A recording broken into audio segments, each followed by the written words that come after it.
একজন দোকানদার ক্রয় মূল্য থেকে 35% বেশি মূল্য নির্ধারণ করেন। 8% লাভ করতে চাইলে তিনি শতকরা কত কমিশন দিতে পারবেন? আচ্ছা, তাহলে দেখেন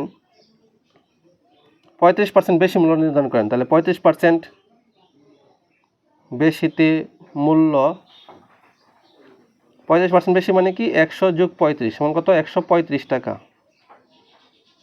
আচ্ছা, তাহলে আবার 8% লাভে বিক্রয় মূল্য কত? 8% লাভে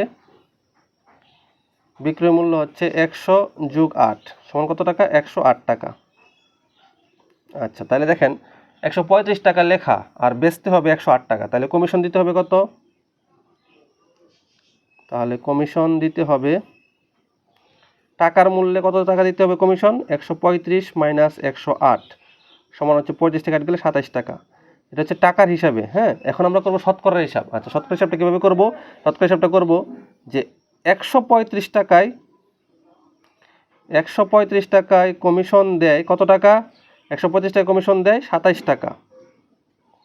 তাহলে 1 টাকায় কমিশন দেয় কত? 135 ভাগের 27 টাকা।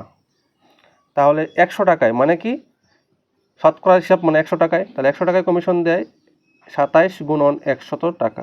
তাহলে দেখেন 27 দিয়ে 135 কাটলে 5, 5 7 35 আর 5 বেশি 100, 135। তারা 5 দ্বারা 100 কাটলে 20। কত টাকা? 20 টাকা। কিন্তু এই টাকা তো টাকা না, এই টাকা হচ্ছে কি শতকরা, যেহেতু তার এটা হচ্ছে 20%, তার মানে কি তার 20% কমিশন দিতে হবে। এটাই হচ্ছে আনসার।